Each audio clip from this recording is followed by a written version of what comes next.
Okay, so today we're going to talk about web browsers. People use web browsers all day long and they don't realize some of the key features that a web browser can do for them. We're going to start off really simple and then get into some really cool advanced techniques on what you can do with the web browser. We're going to use Google Chrome for this, but a lot of these same theories apply to any browser that you're using. We're just going to start with Chrome because it's the one that's the most popular. What we're going to do is start by how to organize and utilize the browser, and then we're going to get into some privacy settings. So with that, let's get into it. So first thing I want to talk about is organizing all the tabs and everything like that. And the way to start with that is first do it with the bookmark bar. So what we're going to do is display the bookmark bar. We're going to go in here, go into bookmarks, and so show bookmark bar. Now once we see that, what we can see is that we have shortcuts that we can have across here, which are easy ways to get onto the web. Real easy way to get something on the shortcut bar, you just highlight it and then just drag it down. And once you do that, now anytime you click on that, it's just going to bring you to that website. That's pretty basic, but what happens when you have a bunch of shortcuts across the whole page and you start to lose room on them? Well, there's a really cool feature that you can do within a web browser, and that's to create a folder. And so what you're going to do is right click on the area here, say add folder, you're going to give it a name. Two things are going to happen when you have that folder. One, it's empty to start with. So you can drag a web shortcut right into the folder. And so now it's here. Now notice what happens. Not only did I clear up space on here, but now the whole link has more information to it. It has a lot longer name. And you can see, so basically we can take this whole page and drag it right into the browser. And look, we get a nice longer thing, but you can have it organized. So this is great. Folders are great if you have you might have a finance folder of all the financial tabs that you have. You might have a work folder of all the work sites that you have, kids sports, whatever it may be, news sites. You can now have folders or everything that are in there. Now there's some really cool things that you can do once you have your information into a folder. We're going to get into that in a second. But first, let's talk about what we do. Now that we have the shortcut bar set, we have all this great information. Well, we don't want to lose that information if we're moving to another computer or anything else is happening. So how do we do that? So we can basically back up the folders. And what we're going to do is right click on here and go into Bookmark Manager. Once you're in Bookmark Manager, there's three dots up here, and you can actually export your bookmarks. Once you export them, it'll export them to a single file, which is an HTML file, which is a really easy file for you to save and move. And then what you can do is from there is import your bookmarks. So this is a great way to bring your bookmarks from place to place without syncing up your account. So I know there's an option within Chrome and so forth that you can actually sync your accounts and it'll do it automatically across it, but not everybody likes that layer of security or that layer of intrusion from Google. So this is a way to do that without that layer of oversight from Google. So kind of a cool way to back up the bars. Now I'm going to show you something else that you can do. So I'm going to close this tab. But let's say I didn't mean to close that tab. How do I get back to that tab? Well, it's a really cool shortcut that you can do. You can right click up here to reopen close tab, and you can also use Control-Shift-T. So if I do Control-Shift-T, you can see it automatically brings back that tab that I just closed. This is great when you accidentally close a tab that you're right in the middle of. You're like, oh my gosh. You hit Control-Shift-T, brings you back where you are. The browser Firefox takes this one step further. Let's say you close down the entire browser by accident. It will actually have the ability to restore the whole last session. It'll bring back all the tabs that you had on your last session that closed. So that's a really cool feature that's Firefox specific. Now let's talk about organizing these files. So one of the things that you can do is, let's say that you had a group of shortcuts that you like to open on a regular basis. Well, there's a couple different ways you can do that. One, if they're in a folder, you can right click on this folder and choose Open All, and it'll open all those tabs. You can open all in a new window, you can open an incognito window, which we'll talk to in a second. So that's a really cool way that you can open everything that's in this folder. But there's something else that you can do too, which I think is really cool. This is specific to Chrome. Let's say there's a group of tabs that I use all the time. What I'm going to do is I'm going to click on this one, I'm going to hold down the Control key, and I'm going to click on the rest of these. And let's say these 4 tabs are ones that I use all the time. I always go in here. I'm going to right click on these, and I'm going to choose All Tabs to Groups. So when I click on Add Tabs to Group, watch what happens. It creates this cool thing which I can give it a name, I can give it a color. Now, watch what happens. When I click on this, it opens and closes those tabs automatically. This is great for those tabs that you use on a regular basis all the time. You just have quick access to them right away.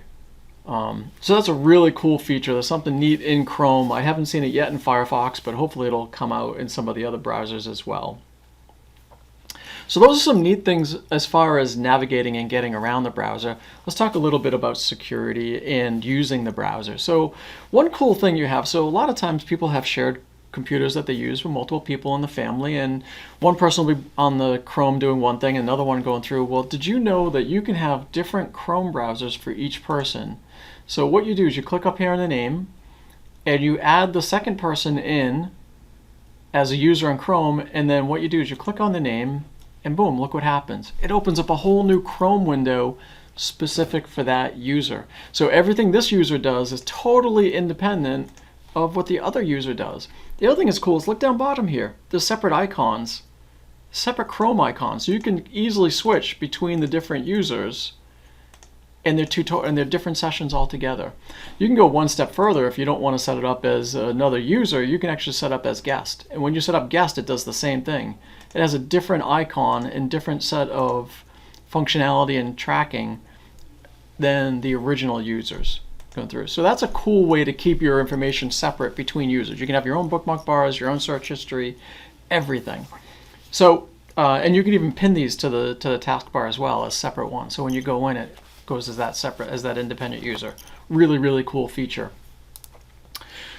Let's talk now about testing features. So a lot of times when you're going to a website, you might see odd things happening. And when you see those odd things happening on a website, some of that is going to be because of caching and cookies. So basically the browsers are caching all sorts of information for you. They're caching usernames, passwords, where you've been, everything like that. And that can sometimes cause a problem on a website. And so one of the cool things that we do on our support side is that we actually have go into incognito window and use that for troubleshooting. So when you go into incognito window on a browser, it's going to treat it as a totally separate browser. It's not going to keep any cache information, not going to keep any history. It's not going to keep anything. It's like a brand new session that's a temporary session. So basically you go over here, you can test a website that you want to go to, see if it's still acting the same way that if it's acting up before. So this is a great way, again, like let's say you're having trouble logging into Facebook or you're having trouble with some other application. It's a great way to test it as like a temporary session that you can use in the system. Really cool feature. That we use a lot, and obviously you can use it for a little bit of security browsing as well, because again it doesn't track anything in this. Well, Google says it doesn't track anything within here. Every browser has this incognito window in it. So let's talk about tracking for a second. So if you notice when we go to these websites here, and I'm using a boston.com, but you can see there's advertisements around here. And the way that Google and everybody else makes their money is that they try and target these ads to you. And the way that they do that is they follow you through your history. Where have you been? What have you been doing? How can I target this ad to you to kind of make it better for what you're doing? So the way that you can get around that if you don't want them to track you is you hover up here and you see this little thing called ad choice just popped up. So I'm going to click on that. And now I've brought to this website, which is Google's website, and it says, okay, this is our ad settings. What do you want it to do? I'm like, oh, I don't want to report this ad. I want to go to my ad settings, right? Now, ad personalization. So we have ad personalization off, meaning that we don't want to be tracked, but we can go one step further, and I suggest you go this one step further. Down here under ad choices, you can click again. And when you go in here, what you're going to see is all of the ad sites that are tracking data on you. And it's going to come up in a second here. So we're going to hit continue. These are all the sites that are tracking ad data on you. Well, let's say you don't want them to track ad data on you. So what I do all the time is I opt out of all of these. So there's a couple things. You can select all and do submit, or you can just click on this one button that says opt out. And so when you do that, it's going to go through and opt you out of all of your ads and all of your settings. So nobody's going to track. Those sites are now saying that they're no longer going to track your settings. If you want to go a little further on your privacy, I suggest going to another browser like Firefox or Opera or something like that, which is going to be a lot better of security. If you want to go another layer, you can use something like DuckDuckGo, which is a search engine that's not Google. So DuckDuckGo, they pride themselves on saying that they do not track any of your data and go through. You might suffer a little bit on the quality of the search when you're doing a search term, but they won't track your data and they won't send it to the advertisers.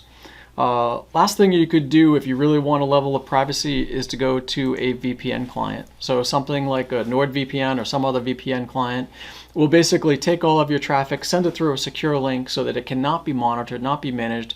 You can actually tell it that you want to represent a different place. So you could say, hey, listen, when I browse, I want to pretend I'm in Switzerland. It'll pretend you're in Switzerland. So that's another option that you can do, is you can subscribe to one of these if you want to keep your data safe and secure.